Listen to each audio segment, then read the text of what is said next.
Coming up on Mountain News this morning, WYMT is teaming up with God's Pantry Food Bank to host a virtual food drive. We'll show you how you can help.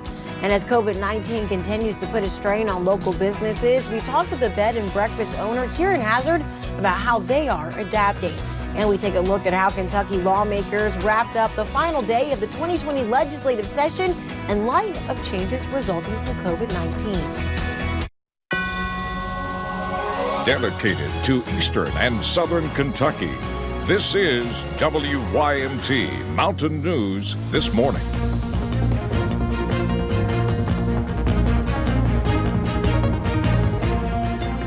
Good morning. The time is now 6:33. My name is Lacey Roberts, and thank you for joining me on Mountain News this morning. And as you can see, I am in my home. I got power back last night, but I know thousands are still without power and electricity. And let's bring in Brandon Robinson from those storms a couple days ago. I know people are just hoping that with these warmer temperatures, they won't be as cold and that their power can come back pretty soon. Exactly. I know those crews are working pretty hard. They got mine back on last night, so a lot of folks being restored, but still almost 18,000 across the mountains.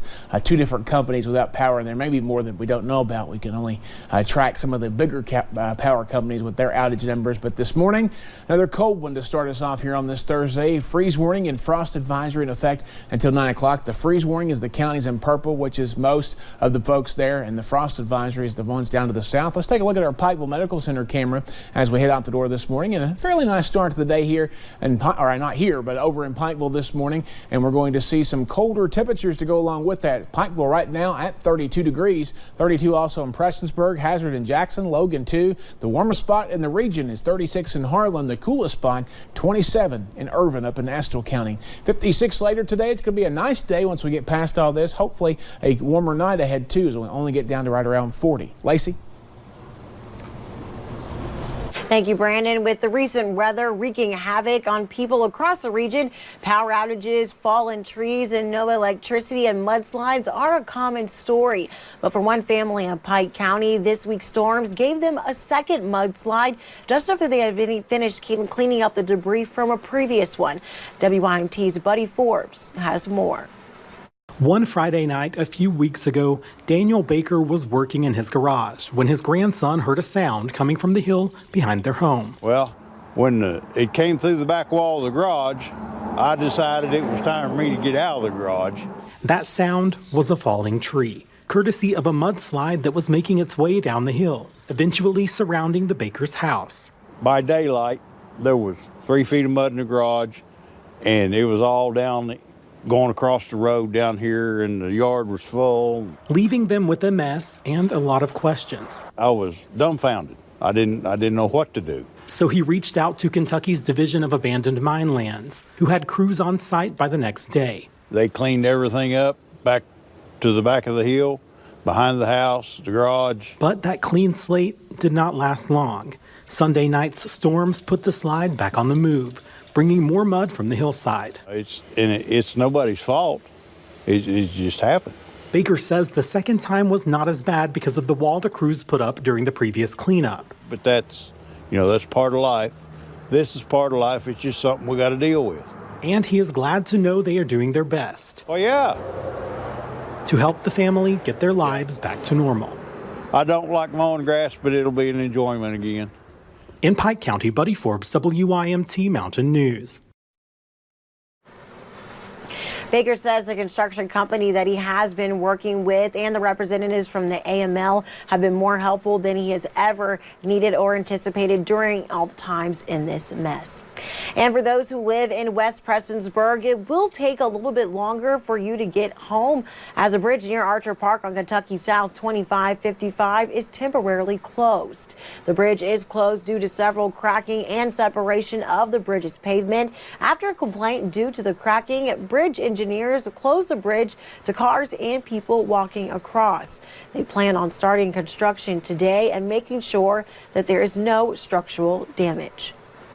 Within probably 40 minutes, we had the signs out that says, obviously, go the old 114 way into West Prestonsburg. We've got them on both ends of town, so it was having them here so quickly was great. They are currently not sure what caused the damage, but it impacts hundreds of people. Drivers can detour using University Drive from US 23 or use Kentucky 302 to South Lake Drive. And the Elk Lodge in Corbin is using a $2,000 grant to help restaurants downtown whose businesses have slowed down since this COVID-19 pandemic. WYMT's Hannah Reynolds went to Corbin to see just how the meals brought with that money are helping more than just those workers who are helping to make them. Our whole goal for the city at the moment is to make sure everyone can survive. We've had to lay off a lot of people, which I hate. We're all suffering as a whole, the community, everything, so anything helps. That's the stories inside these walls of downtown Corbin. We've got a vibrant downtown. It's really bothering us that some of these restaurants may not be open when this is over. Every year, Elk Lodges around the country apply for the $2,000 gratitude grant. Normally we use this for foster kids, and we take them on an outing and feed them and that sort of thing. But of course we can't do that this year. But this year, it's keeping stoves hot for restaurants. They've just decided to stagger us. I think we're doing one person per week, just because I think that's where they get their most traffic over at the ministry. That ministry, White Flag, whose sole purpose is feeding people in Corbin that may not know where that next meal could come from. Unloading boxes of food looked like an ordinary Wednesday for passers-by, but the ministry, for them, it's a big appreciation. I mean, when you put a lot into the community gives back. Everything is helpful. Making sure everyone is taken care of, one box at a time. In Corbin, Hannah Reynolds, WYMT Mountain News. Now, those restaurants will continue to bring in meals every Wednesday for 6 more weeks. And when we talk about businesses struggling during the COVID-19 pandemic, we usually think about restaurants and shops. But one thing we're not thinking about is people that are thinking about local bed and breakfasts. Here in Hazard, there are 2 of them.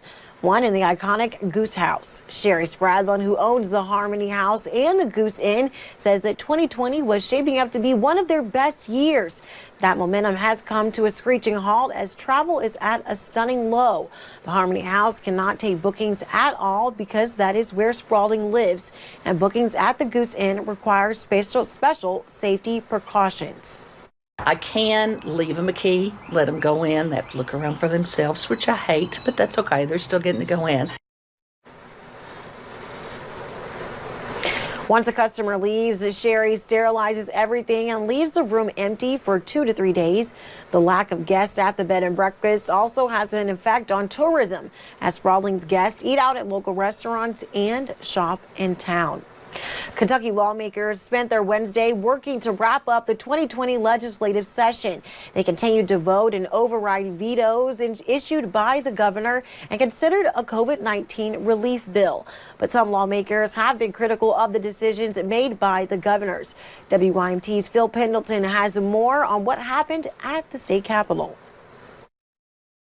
Members voting remotely, please transmit your votes. A nearly empty House chamber on the last day of the 2020 legislative session. Have all members voted? Representatives voting remotely in the House first taking up gubernatorial vetoes. The governor cites that this language severely undercuts his flexibility, particularly at a time when states need to react to federal funds that may come into the state due to the coronavirus issue. Please rise for the... Much of what was said in both the House and Senate dealt with the current pandemic. I want to ask the governor and the executive branch to take another look at the policies regarding these nursing homes. In fact, several in the Republican-led Senate were critical of some of the Democratic governor's actions during the last few weeks. There is one group of providers that is not being responsible. Senator Ralph Alvarado questioned why a Louisville abortion clinic remained open while other health care providers were told to cancel their elective procedures. However, the governor's rules don't appear to apply to EMW Clinic. They continue to perform elective medical procedures in Kentucky at the abortion clinics on a daily basis. In fact, they've been seeing between 18 and 22 women every day. Lawmakers were also considering a bill that could provide some relief for businesses deemed not essential by the governor. using guidelines from a professional licensing board. In Frankfort, Phil Pendleton, WYMT Mountain News. Now, Kentucky lawmakers had to adjourn by midnight last night in accordance to the Kentucky Constitution.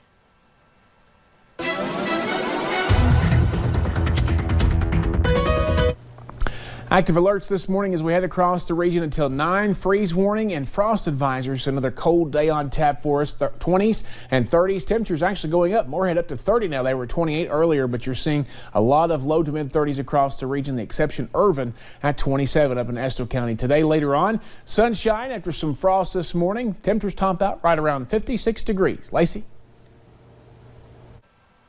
Thank you, Brandon, and thank you for joining us on Mountain News this morning. Coming up, a ray of hope in the COVID-19 pandemic as one Kentucky woman has recovered from COVID-19 against the odds at the age of 103.